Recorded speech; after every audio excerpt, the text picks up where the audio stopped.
IEEE 802.1x provides port-based authentication. Network devices have the following roles. The supplicant is an 802.1x compliant software service on endpoints. It communicates with NAD authenticators to request network access. These NAD authenticators control access to the network based on client authentication status. How do clients actually get authenticated?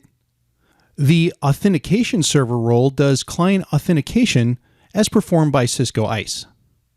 It validates client identity and notifies NAD authenticators of client authorization status.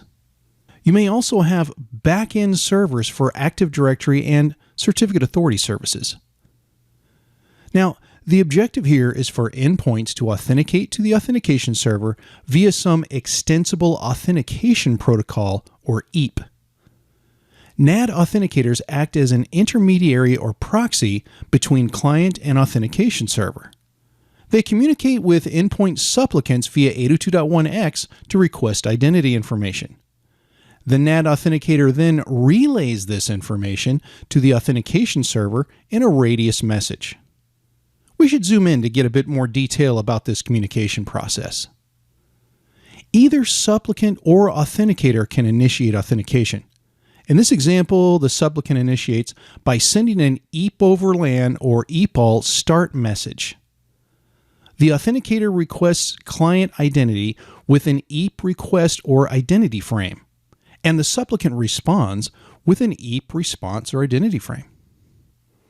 Now, here's where the authenticator begins to serve an intermediary role. It harvests the identity information from this 802.1x EAP packet, creates a radius access request, sends it to the Cisco ISE radius server. Some challenge and response frames go back and forth, and if the credentials are correct, the port is authorized. The specific exchange of EAP frames varies based on the authentication method you choose to deploy. The figure is intended to depict the three phases of the 802.1x authentication process: the beginning, the middle, and the end, when the endpoint logs off and the port becomes unauthorized. Now, as a result of successful authentication, Cisco ISE can perform per user or per group authorization. For example, it can associate a VLAN with a particular user or group. The ISE authentication server can also associate an access list or ACL with a particular user or group, named ACLs for wireless users, and downloadable or DACLs for wired users. The NAD dynamically assigns the ACL to the user session, so this gives you very granular access control over your users. Security Group Access, or SGA, gives you a very scalable way to control access. With SGA, Ingress switches classify data traffic for a particular role and tag the traffic with security group tags. The egress network devices evaluate these tags and filter packets by applying security group access lists. Let's take a deeper look at VLAN assignment. Every wireless LAN and wired switch port has a default VLAN. However, you can configure the Cisco ISE authentication server to override this for certain users or groups. This dynamic VLAN is configured on the Cisco ISE radius service and communicated in a radius access accept message. For example, suppose a sales associate connects their laptop to a switch. When they authenticate, Cisco ISE recognizes that they are a member of the sales group. Thus, the user is authorized without VLAN override, and so is on VLAN 30. However, Cisco ISE recognizes some other users as a member of the sales manager group.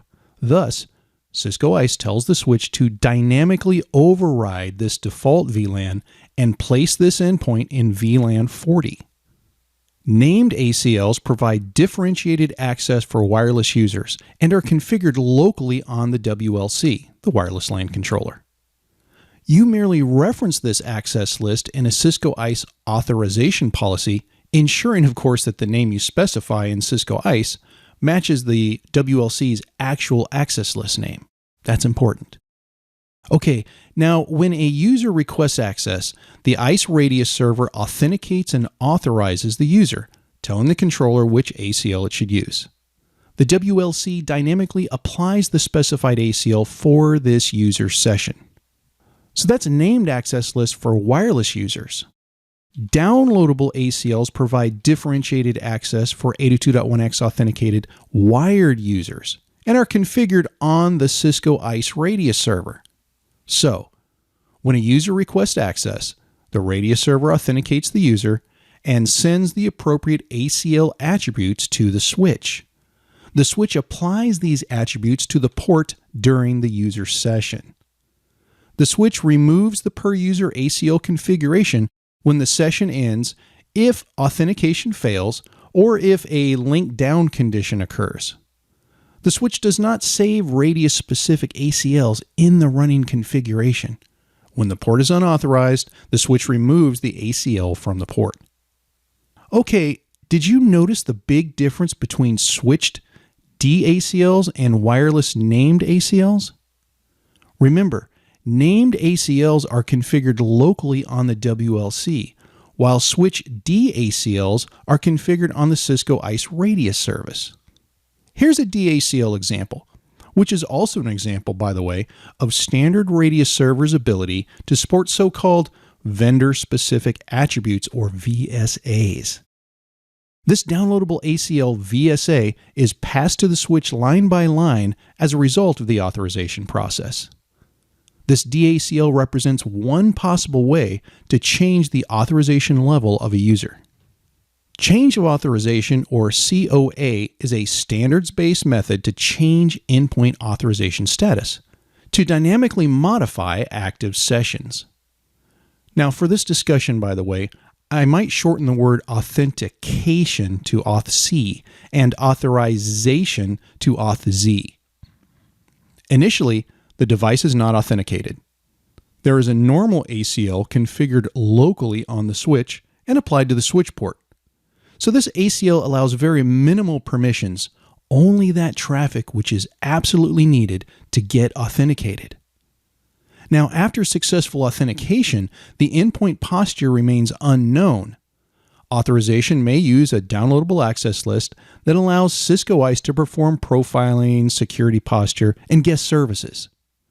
Once endpoint posture compliance is verified, Cisco ICE sends a COA message to the authenticator and supplies extended access privileges. Now, typically, this is a DACL. Cool. Did you see how we went from unauthenticated minimal access to slightly elevated access to full access? That's the power of COA.